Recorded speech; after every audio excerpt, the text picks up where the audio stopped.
I was letting my dog in through the back door and kicked to try and keep him from running in because he was muddy, and he got right past me. And anyway, whatever it was that happened, I don't know if it's a hyperextension or not, but it immediately started hurting, and it felt more of like a sprain at the moment. And it's been 6 weeks now, and we're still trying to figure out what the issue is. So pending MRI results, we're going to figure out if this is something we can just push through. Or if we're gonna have to lay off a little bit more and kind of rehab it for a bit. But either way, just staying in motion with this and not letting it go, because I had made a lot of progress already this year.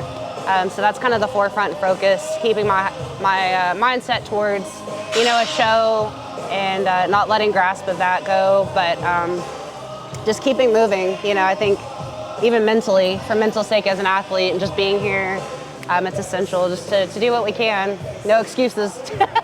So I'm leaning out, but it's like the scale is dropping, I'm leaning out, but I'm also seeing myself lose a little bit of progress that I've already gained this year. So I guess depending on the perspective on that, it's like, okay, we built enough up earlier this year to where I can afford to like lose a little bit, but also it's sad losing all the progress that I did make this year.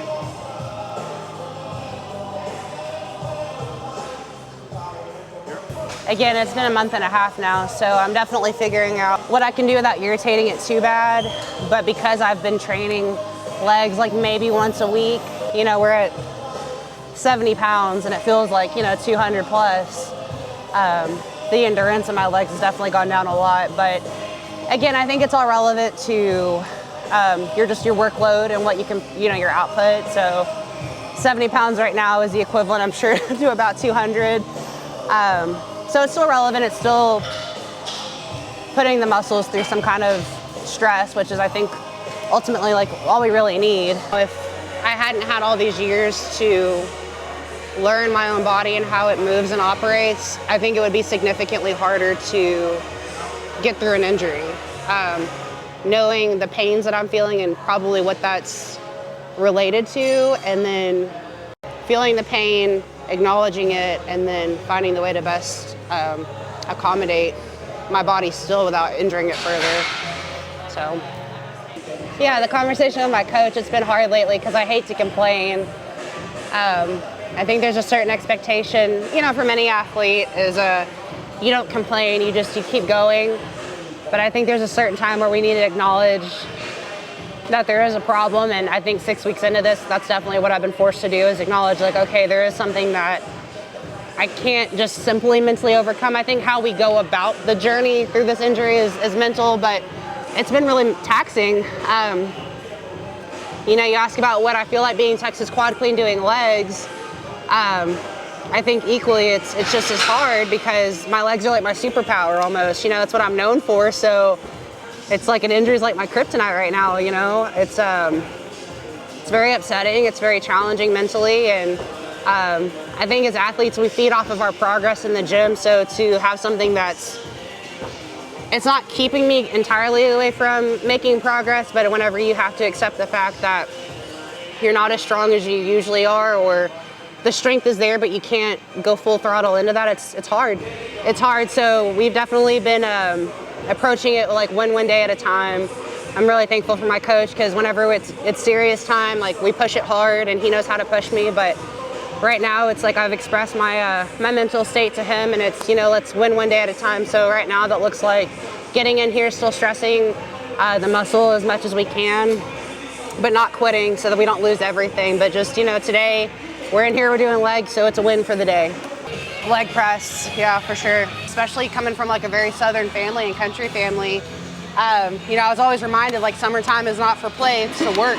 That's what the old school reason for summer break was, is to help your family on the land, and that's how I was raised. So yeah, I was waking up at 6 o'clock in the morning, 5 o'clock in the morning on summertime at 8 years old, so we could go work in the field and take care of the animals, and cinnamon toast, like butter and cinnamon and sugar, that was the thing, is like I was raised very unhealthy.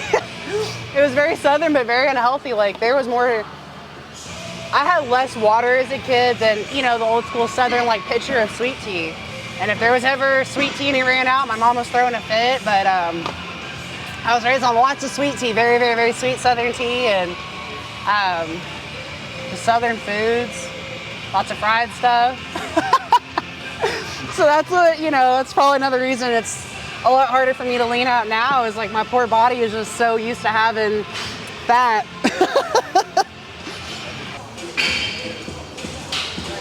Starting to feel it in my knee a little bit.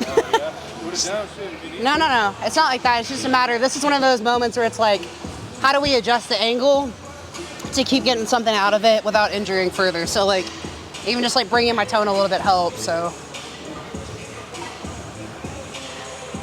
Also tells me I need to push out of my glutes and hamstrings more. So I think as athletes, you know, we don't talk about injuries as much. And so going through this right now is something that I think we should talk about more regularly. So for me, a big moment of when I got to see this in another athlete was with Nick Walker last year, right before the O. And it's a surreal moment because we see pro athletes like Nick, and we see them at their best, we see their physiques, and I think we all walk around thinking we're all untouchable, or especially big athletes like Nick. We don't see them as someone who's vulnerable to injuries or susceptible to it. And so seeing him like sitting in a wheelchair, especially right before the biggest show, you know, Olympia, in tears, and you could tell like from every angle he was going through it, but especially mentally. It's such a big workup to achieve that accomplishment of the Olympia, and then having that injury, and immediately so many like doubts set in for like, what's the future hold? Can I come back from this? And I think that was a huge moment for everybody in the fitness industry, especially with somebody with a platform like him, to see what can really happen to everybody, even at the highest level. Like nobody is above getting injured, no matter how good or vigil you are, or any of that. It can happen to all of us at any time for even the smallest reasons. Things can go wrong. So I just think it's something we need to talk about more and be willing to acknowledge and appreciate that we are all human, no matter what. I mean, anybody can happen. It can happen to you. And then what's even more is coming back from it, whether that's retiring and moving on, or laying low for a little bit, building up, and then still coming up back better than we were before. But I think it's something we need to acknowledge a little bit more in this community, is showcasing not just our highest highs, but sometimes our lowest lows, because it happens to all of us. So it's good to be sharing this message with everybody today.